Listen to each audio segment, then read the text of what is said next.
Hai, Assalamualaikum warahmatullahi wabarakatuh. Selamat pagi, ya, salam sejahtera kepada semua murid.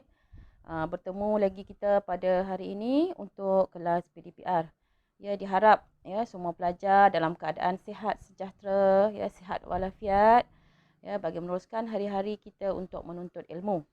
Jadi pada hari ini kita akan fokuskan pembelajaran kita uh, kemahiran membaca.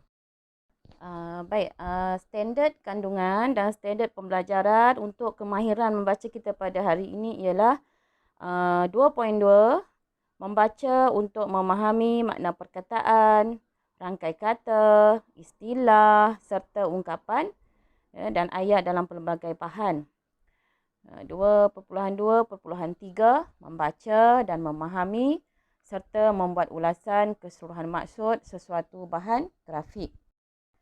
Baiklah, untuk tajuk pembelajaran kita pada hari ini ialah menulis ulasan, ya, ataupun pemindahan maklumat. Ya, sebelum itu saya harapkan ya kamu semua telah menonton video sebelumnya, iaitu berkaitan tajuk ulasan pada hari inilah. Ya, terdapat penjelasan yang lebih terperinci dalam video tersebut. Ya, harap semua murid telah menonton ya. Okey, jadi kali ini saya akan cuba ringkaskan lagi kaedah menulis ulasan supaya mudah ya untuk kamu faham. Okey, baik. Apabila kita menulis ulasan, terdapat dua bahagian yang sangat penting, ya, iaitu isi tersurat dan isi tersirat. Baik, apakah itu isi tersurat? Ya, isi tersurat ya merupakan isi yang diambil daripada apa-apa maklumat ya yang ada ataupun yang terdapat dalam bahan yang diberi. Ya, biasanya maklumat yang terdapat dalam tu ya melibatkan siapa, ya, apa, bila, di mana, berapa kebaikan ya dan sebagainya lah. Maksudnya apa sahaja maklumat yang terdapat ya ataupun yang dipaparkan ataupun yang boleh kita nampak pada bahan yang diberikan itu merupakan isi tersurat. Manakala isi tersirat pula ialah isi yang tiada dalam bahan, yang kita tak nampak, tiada di situ. Ya, tetapi kita kena ataupun kita perlu fikirkan apakah isi yang boleh kita hasilkan daripada bahan yang diberi itu. Dan semestinya isi tersirat yang kita berikan itu mesti ada kaitan, ya, berkaitan ataupun relevan dengan isi tersurat. Ya, ataupun dengan kata lain, kita perlu membuat huraian daripada isi tersurat untuk menghasilkan isi tersirat tadi. Ya, jadi cara yang paling mudah ialah kita boleh menggunakan kaedah MBK. Jadi apa itu MBK? Jadi M itu ialah mengapa, B itu ialah bagaimana, dan K itu ialah kesan. Nanti saya akan terangkan lebih lanjutlah apa itu MBK. Jadi jelasnya di sini, isi tersurat tu memang mudah. Sebab apa mudah? Sebab kita boleh nampak daripada bahan grafik yang diberikan. Kita boleh nampak, jadi kita perlu ambil sahaja, kita keluarkan daripada bahan yang ada dan kita bina dalam bentuk ayat yang lengkap lah. Itu cara kita mengambil isi tersurat. Manakala isi tersirat ini pula agak mencabar, ya, sebab tiada dalam bahan. Kita kena fikirkanlah ya supaya isi tersirat yang kita ambil itu berkaitan dengan isi tersurat yang ada supaya isi itu nampak matang. Baiklah, ada kaedah yang mudah untuk kita mencari isi tersirat, iaitu kita menggunakan teknik ya MBK. Ya, M itu ialah mengapa. Jadi apabila kita ditanya mengapa, ya, sudah tentu kita akan berikan sebab. Ya, kita akan berikan faktor ataupun kita berikan punca, ya. Okey, seterusnya kita tanya pula bagaimana. Ya, jadi apabila ditanya bagaimana, ya, maka kita akan berikan cara, ya, ataupun kita akan berikan ya langkah. Ya. Kemudian K. K itu ialah kesan. Ya, jadi kesan di sini sama juga maksudnya dengan akibat. Jadi kesan di sini sebenarnya ada kesan baik dan kesan buruk. Kalau kesan baik ni biasanya kita akan berikan apa? Faedah. Lagi kebaikan, ya. Kalau kesan buruk tu maksudnya kita berikan keburukan. Ya, itu caranya bagaimana kita memikirkan ya untuk mencari isi-isi tersirat daripada bahan yang diberi. Baiklah. Sekarang cuba kita lihat contoh soalan. Katakanlah kita diberikan bahan grafik yang bertajuk faedah-faedah bersukan. Jadi pada bahan grafik tersebut telah dipaparkan ya ataupun telah diberikan ya isi-isi yang ada di situ. Jadi apa yang dipaparkan pada bahan grafik tu tadi itu kita panggil sebagai isi tersurat. Okey. Jadi sebagai contohlah, okey, kamu tengok di situ ya ada nampak isi tersurat ya, sebelah kiri tu isi tersurat, ada 1 2 3 4, ada 4 isi tersurat yang dipaparkan pada bahan grafik di bawah tajuk faedah-faedah bersukan. Ya, iaitu menyihatkan badan, meningkatkan produktiviti, mengawal berat badan, ya, dan mengurangkan stres. Ada 4 isi di situ. Jadi tugas kamu mudah sahaja. Isi tersurat yang ada ataupun yang dipaparkan, yang kita nampak daripada bahan grafik tadi, kita keluarkan dan kita tulis balik dalam ayat yang lengkap lah. Okey, jadi selesai isi tersurat kita di situ.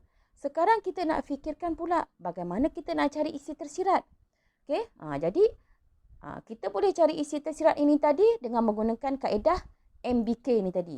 Cuba kita fikirkan, ya, mengapa, ya, bagaimana dan juga kesan.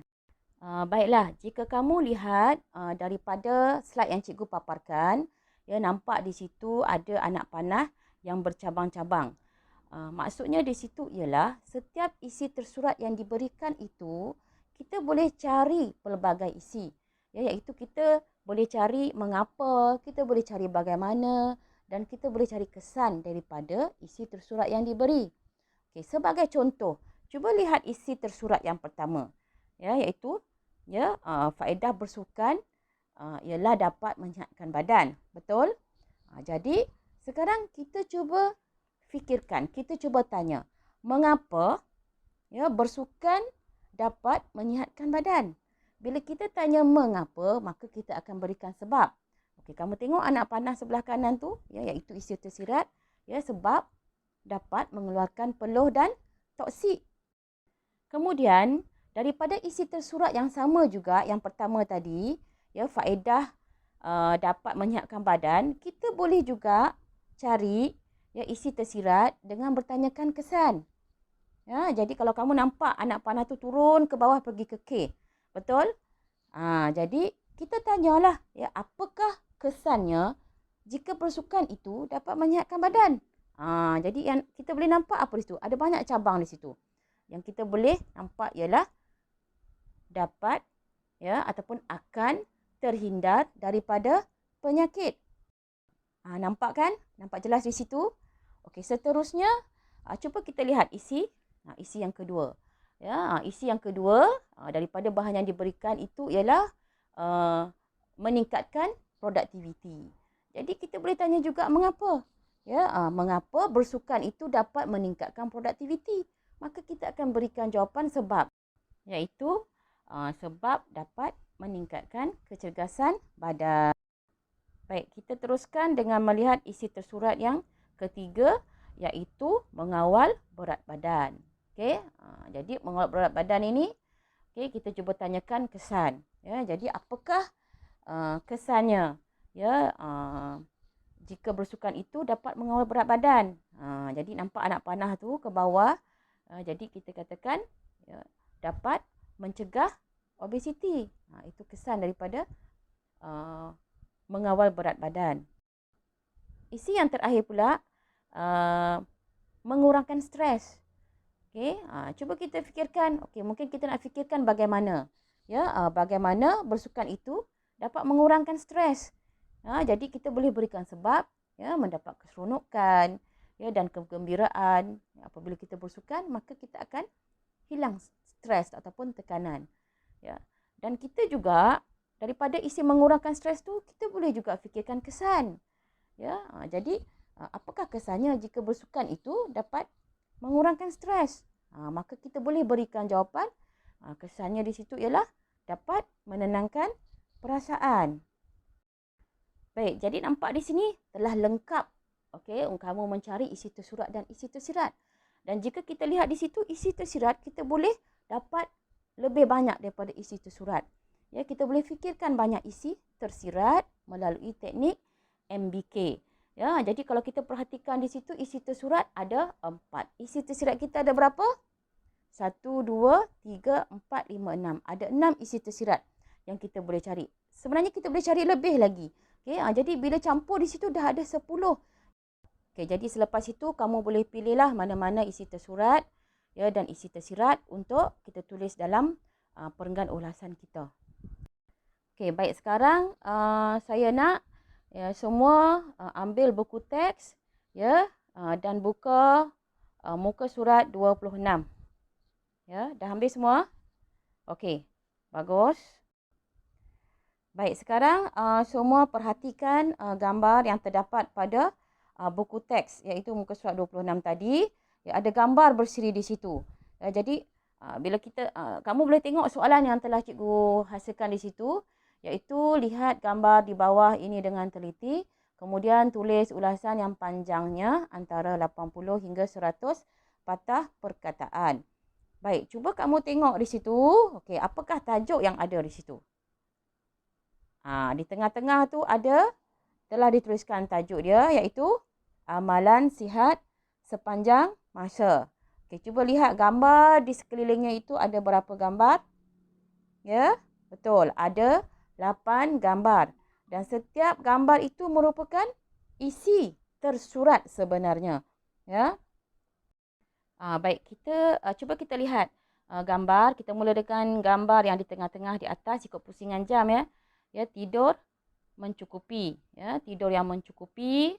Kemudian gambar kedua mengambil makanan yang seimbang. Gambar ketiga beriadah bersama dengan keluarga. Gambar yang keempat ya, melakukan aktiviti ya, ataupun bersukan. Gambar yang kelima ya, menjaga kebersihan rumah dan persekitaran. Yang keenam, menjalani pemeriksaan kesihatan secara berkala. Ya, ketujuh, mendekatkan diri kepada Tuhan ya, ataupun berdoa. Dan yang terakhir ialah melakukan aktiviti riadah atau bersenam. Baik, apa yang kita sebutkan tadi semua itu merupakan isi tersurat. Jadi isi tersurat ada 8. Selesai dah satu bahagian penting, iaitu mencari isi tersurat. Okey, sekarang kita akan teruskan untuk langkah yang seterusnya, mencari isi tersirat. Ini merupakan isi tersurat yang telah kita keluarkan tadi daripada gambar ya, bahan gambar yang diberikan tadilah ya, ada 8 isi tersurat. Sebelah kanan tu isi tersirat, kita akan fikirkan sebentar lagi. Baik, bagaimana nak mencari isi tersirat? Ingat gunakan kaedah MBK.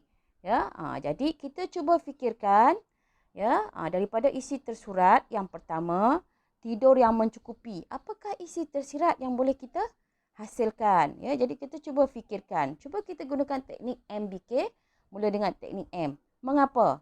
Kita tanya, mengapa tidur yang mencukupi boleh menjadikan kita sihat? Daripada situ kamu akan dapat hasilkan isi tersirat yang matang. Ataupun kita boleh juga cari isi tersirat ya, dengan bertanyakan bagaimana tidur yang mencukupi itu ya boleh menjadikan kita sihat. Ya, maka kita akan dapat berikan jawapan. Ataupun kita boleh juga tanya apakah kesan tidur yang mencukupi itu kepada kesihatan kita. Maka kita akan berikan jawapan, dan jawapan kita itu merupakan isi tersirat yang matang. Samalah juga dengan isi tersurat yang kedua. Ya, isi tersurat mengambil makanan yang seimbang. Kita boleh tanyakan, ya, mengapa mengambil makanan yang seimbang itu boleh menjadikan kita sihat? Ya, jadi kita boleh berikan jawapan. Kita berikan sebab.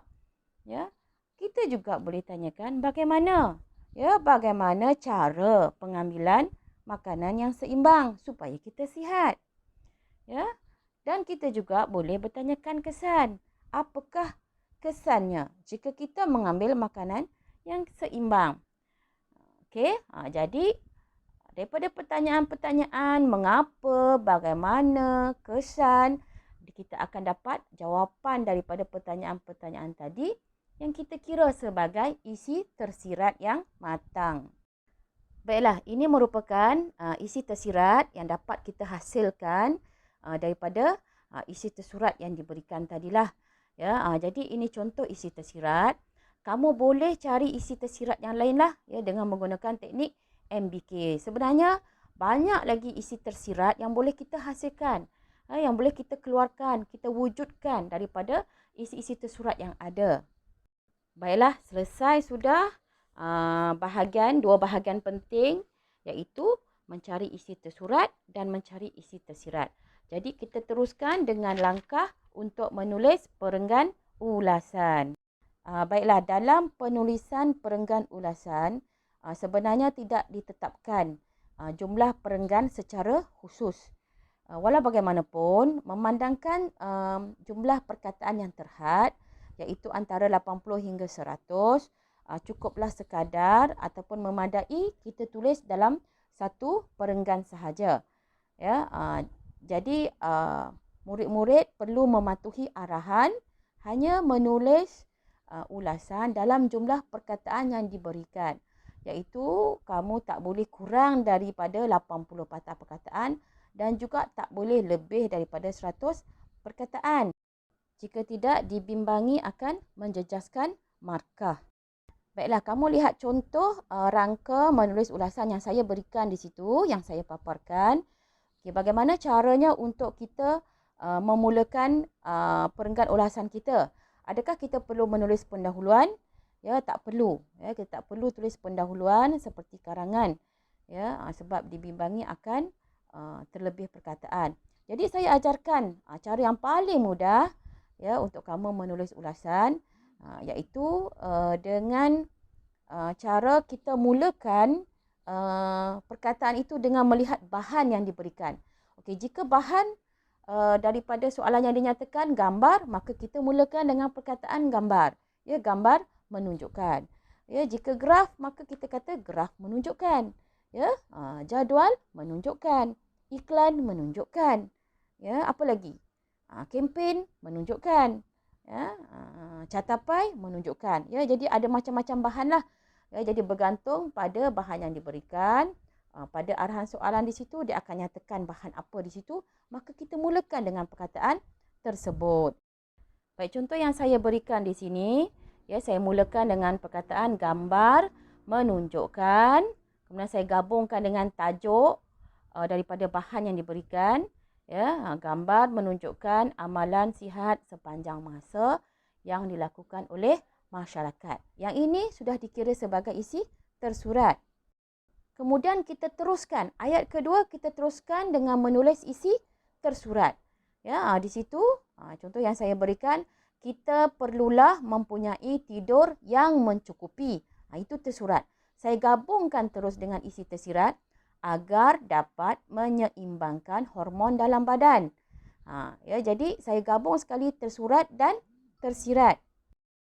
Selain itu, kita digalakkan mengambil makanan yang seimbang supaya dapat membekalkan tenaga yang diperlukan oleh badan. Yang ni pun saya gabung juga tersurat dan tersirat. Sebenarnya dalam penulisan tersurat dan tersirat ini kita boleh tulis dalam pelbagai cara. Sama ada kita tulis asing-asing. Isi tersurat satu ayat titik, kemudian kita mulakan ayat baru untuk isi tersirat. Kemudian sambung pula isi tersurat satu ayat, kemudian sambung pula isi tersirat. Macam tu pun boleh. Ataupun kita senaraikan dulu isi tersurat, ya, baru diikuti tersirat. Ya, tersurat, tersurat, tersurat. Ya, tersirat, tersirat, tersirat. Kemudian tersurat, tersirat, tersurat, tersirat pun boleh. Bebas. Asalkan dalam perenggan ulasan kamu itu ada isi tersurat, ada isi tersirat. Cara kamu menulis sama ada kamu asingkan tersurat dan tersirat, sama ada kamu gabungkan ataupun sama ada kamu senaraikan dulu tersurat ataupun tersirat, semua boleh. Baiklah, tulislah berapa banyak pun isi tersurat dan juga isi tersirat, ya, dengan syarat tidak kurang 80 dan tidak lebih 100 patah perkataan. Baiklah, adakah dalam ulasan itu kita perlu tulis kesimpulan? Sebenarnya kesimpulan ini tidak wajib tetapi boleh tulis, ya, tak menjadi kesalahan. Dan kesimpulan ini kita kira sebagai isi tersirat. Cara untuk menulis kesimpulan tu macam mana? Senang saja. Jangan risau. Kamu gunakan teknik SAM, ya, ataupun SAM. S itu maksudnya ialah siapa. Ya, siapa. A itu ialah apa. Ya, M itu ialah mengapa. Jadi siapa perlu buat apa dan mengapa. Contohnya bila kamu lihat, ya, dalam slide yang saya tunjukkan di situ, ya, kesimpulannya siapa? Semua pihak. Perlu buat apa? Perlulah mengamalkan gaya hidup sihat. Mengapa? Agar dapat melahirkan masyarakat yang cergas dan cerdas. Ini merupakan cara untuk kita menulis kesimpulan yang matang, ya, padat, jelas. Tapi sebagaimana yang saya nyatakan tadi, kesimpulan ini tak wajib. Tak tulis pun tak menjadi kesalahan. Nak tulis pun boleh, asalkan jangan lebih 100 patah perkataan. Apa yang penting dalam penulisan ulasan ini, mesti ada isi tersurat dan isi tersirat. Itu adalah dua bahagian penting dalam penulisan ulasan. Baiklah, saya harap kamu semua jelas, ya, dengan, ya, penerangan yang saya berikan pada hari ini. Ya, sebab apa? Sebab kamu nak selesaikan perenggan ulasan. Ini rangka ulasan yang saya berikan ini untuk kamu selesaikan, ya, perenggan ini sebagai latihan kamu. Ya, jadi kamu pindahkan isi yang telah kita bincangkan tadi, isi tersurat dan isi tersirat. Ya, ada 8 isi tersurat, ada 8 isi tersirat. Okey, kamu pindahkan maklumat itu tadi dalam perenggan ulasan ini. Okey? Jadi kamu tak semestinya ambil ke semua 8 tu tadi. Kalau 8 tersurat, 8 tersirat di situ, campur 2 dah 16 isi yang ada dalam perenggan ulasan kamu. Jadi akan berlakunya lebihan perkataan. Jadi penting untuk kamu pilih mana-mana isi tersurat dan mana-mana isi tersirat yang berkaitan untuk kamu masukkan dalam perenggan ulasan. Jangan ambil semua isi, ya, nanti akan berlaku lebihan perkataan. Ya, baiklah, nampaknya setakat ini sahaja pembelajaran kita pada hari ini. Jadi cikgu akhiri dengan peribahasa hari ini, sudah terhantuk baru tengadah. Apa maksudnya? Iaitu sesudah menerima kesusahan atau masalah baru hendak beringat. Ya, jadi peribahasa pada hari ini, ya, amat bersesuaian dengan tajuk kita. Ya, jadi murid-murid semua beringat-ingatlah, ya, dan sentiasa menjaga kesihatan agar tiada masalah yang timbul di kemudian hari. Baiklah murid-murid, sekian sahaja daripada cikgu. Kita berjumpa di lain hari. Assalamualaikum.